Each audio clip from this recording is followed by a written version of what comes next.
This afternoon, this is your buddy George Jones over at the Bergen Gun Range with my next looking dead into the sun as usual. In the afternoon, this pistol range face west, so that's the way it is. Anyway, for my next installment on, I've discovered a new brand of shotgun on the market, new brand of buckshot on the market. Let's try it out against a known buckshot. This is B&P Predator Buckshot. It seems to be Bashieri and Pellagri. Now, I looked these guys up on the internet, and they are a very prolific sport shotgun shell manufacturer in Europe, and they are a big ticket, big standard company in Italy. They make all kinds of trap loads. They make all kinds of hunting loads and shotgun ammunition and various things. Let's see. Since 1885, 9 pellet, 00 buck, 12 gauge, 2 3/4, 1,400 feet per second. All kinds of warnings and so forth on the back of the box in several different languages. But it says Bashieri and Pellagri, S-P-A Macchio is something or other in Barcelona, Italy. And of course they've got a website that's their name and the dot with the 3 letters on the end of it, you know, whatever that is. And these are comparably priced to domestic ammunition. YouTube's got us in a position where we can't say the price of anything anymore, you know. So, you know, we're going to say that they're comparable to, say, another known brand. So with that having been said, we're going to try them out against a known brand of Remington Express buckshot, 9 pellet. They're both 9 pellet. They're both 00 buck. So we're going to give them a try. I've got a target up at 15 yards, which is a police silhouette target turned around to the blank side with 2 target dots on it. I'm going to shoot at it with the Pellagri on the bottom and the Remington on the top. Now, this is an interesting shotgun shell to us. Look at the bottom of that shotgun shell. That is the bottom of the compression forming of the shotgun shell with the primer in it. Now, I'm starting to see these. I'm watching the English shooting shows all the time where they're out shooting, you know, birds and rabbits and ferrets and whatever else they shoot at in England. Whatever they can get away with, I guess, for the time being. And I noticed their shotgun shells always have, a lot of them have plastic on the bottom of it. Well, to tell you the truth, that's probably the way it's all going to go eventually. Eventually we'll see an all plastic shotgun shell, or maybe just a little bit of the bottom rim on that shotgun shell. You know, this whole brass thing here is not even necessary. Okay, that's more or less on there for a marketing thing. Just like the same reason this shotgun shell's got grooves on it. Okay, they're not necessary on a plastic shotgun shell. Back in the day, when the shell technology moved from fully extruded brass cartridges to paper shotgun shells, it was necessary to have this. because the pasteboard cardboard tube had a cardboard plug in the bottom of it, and it was necessary to have this brass wedged on there to hold that shell together. Today, the only thing you need on there is just like these grooves. These grooves would have been found on the original paper shotgun shells that were in service between 1920 to 1955, you know, because paper shotgun shells tend to swell when they're exposed to moisture, like when they're taken out and hunted and then, you know, not shot and then taken out and hunted again, you know. So the paper shotgun shell would swell slightly, so it would have grooves on it to help you get it into battery. When plastic shotgun shells came out, it wasn't mechanically necessary to have those grooves on the shell anymore, but they continue to be on there because they expect that the customer expects to see them. Okay? That's all. The customer expects to see that high price on an expensive shotgun shell, but it's totally unnecessary. The only thing it serves is to have something solid down here for the extractor and the ejector to get a hold of. In the past, there was two brands of shotgun shells available in America, the Eclipse and the Active. And they didn't have any bright shell head or metal shell head on them at all, and they worked just fine. The Eclipse was not reloadable because it had a peculiar primer in it, and the Active wasn't very reloadable because the rim would wear out fairly quick. You know. All right, with having all of that said and the history of shotgun technology and ammunition technology spoken of, let's try the two shotgun shells for a accuracy patterning test. Our challenger will be matched by Remington Express 2 3/4 inch Magnum Buckshot 9 pellet buffered. The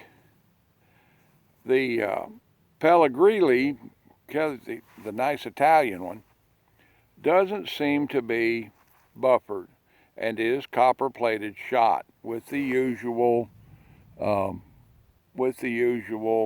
end wad in it that's clear so you can see the shot. It's a very nice looking shotgun shell. Let's see if it's a very nice shooting shotgun shell. Let's get some ear mufflers on here. This ought to be short and sweet. Let's get some ear mufflers on here. Let's take our Pellagri and stick it in there and put it in battery. And take our Remington and put it in duty load. All right, now Pellagri on the bottom, Remington on the top from the bench where it kicks. All right, here we go. Pellagri on the bottom. Oh, 1,400 feet per second. They ain't kidding. All right. Remington Express on the top. Let's look at the pattern. All right. Let's have a look-a-tate at it. Let's go down here and look-a-fy it. See if we can see-a-tate it. I don't know why you guys put up with me, I'll tell you the truth. Now this little chair, go down here into the sun and take a look at it.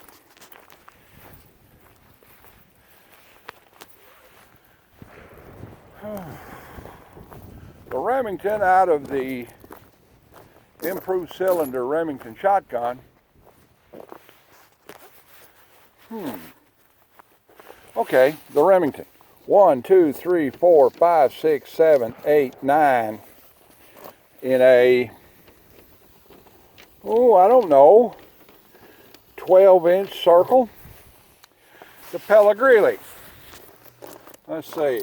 1, 2, 3, 4, 5, 6, 7, 8, 9 in a little bit wider pattern out of the same choke and barrel.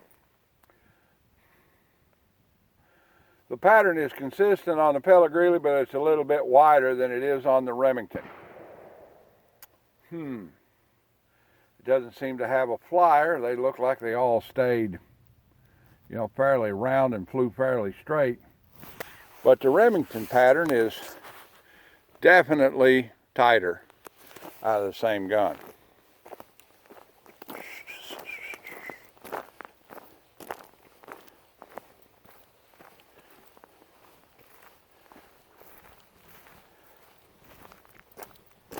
I'm willing to try that again, just to tell you the truth. Let's see, if I did that again on the same pattern, it would be 18 pellets per pattern. Okay, let's try it again and see how consistent it is on the second shots.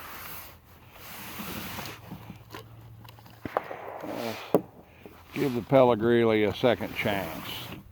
We know what the Pellagri looks like. You know, buckshot doesn't shoot very consistently. It tends to. So let's see what it'll do. Okay, let's try it again. Same deal. Pellagri Combat, Remington Duty. Remington on the top, Pellagri on the bottom. Let's go again.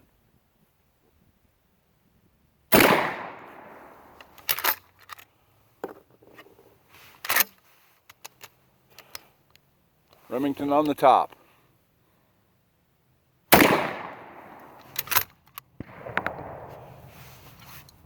Clear and safe.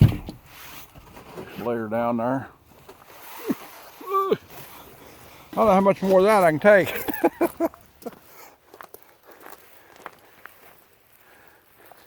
I think the Remington is at 1,300 feet per second. And yeah, it's about the same. I think I pulled the Pellagri a little higher that time.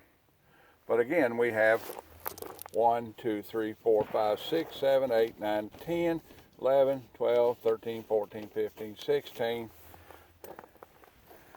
8 and 8, 16. And down here we have 1, 2, 3, 4, 5, 6, 7, 8, 9, 10, 11, 12, 13, 14, 15, 16. Maybe I overcounted. But, again, it's consistent. So if you want a little wider shot spread, you'll be hunting a little closer range on wild hogs, say from the ground or from a four-wheeler. You know, or you're down in Georgia where buckshot is legal on white-tailed deer, you know, and you're hunting a really brushy area, the Pellagri might be good for you, you know. But it seems that the Remington is a little tighter out of the same gun. Now, I've noticed that the Remington riot guns and the Remington smoothbore slug guns shoot better. It's the long and the short of it. And I tell you why. I believe that the Remington gun is improved cylinder all the way from the mouth of the chamber to the muzzle on both the smoothbore slug and the riot. So they tend to shoot buckshot and slugs better. Okay, they just do. A Mossberg, a Winchester riot, a Model 12, a Model 10, Remington, you know, a 97, all of the riot guns that I've ever shot, and all of the police shotguns I've ever shot, the high standard riot, for instance, all of them I've ever shot, the Remingtons always shoot better. And I theorize that the bore is either improved cylinder or modified all the way down the barrel. Of course, a deer slug shoots better out of an improved cylinder than it does out of a cylinder bore. And it doesn't shoot as good out of a full choke as it does, say, an improved cylinder or a modified. So, anyway, there's your little shotgun ammunition demonstration. The Pellagri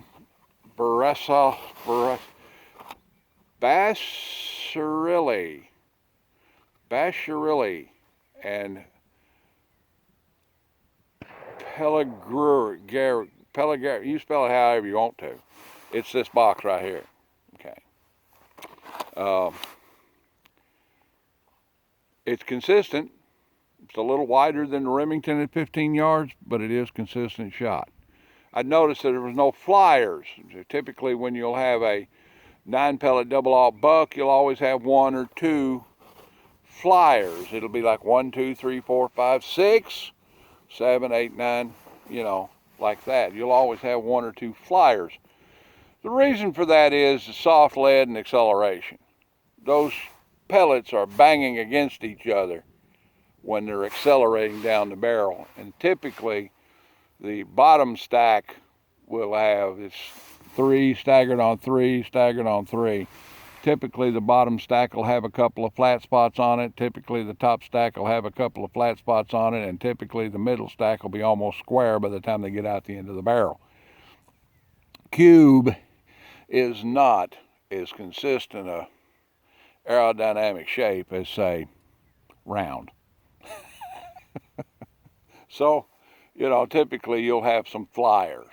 Some will get away, especially at longer ranges. Well, there's you a shotgun buckshot comparison right quick. Like, tate, share, commentate, and subscribe. Leave me no $1 in the Patreon bucket if you want to, and if you don't want to, that's just fine. I'll keep right on making content for you. Love your neighbor.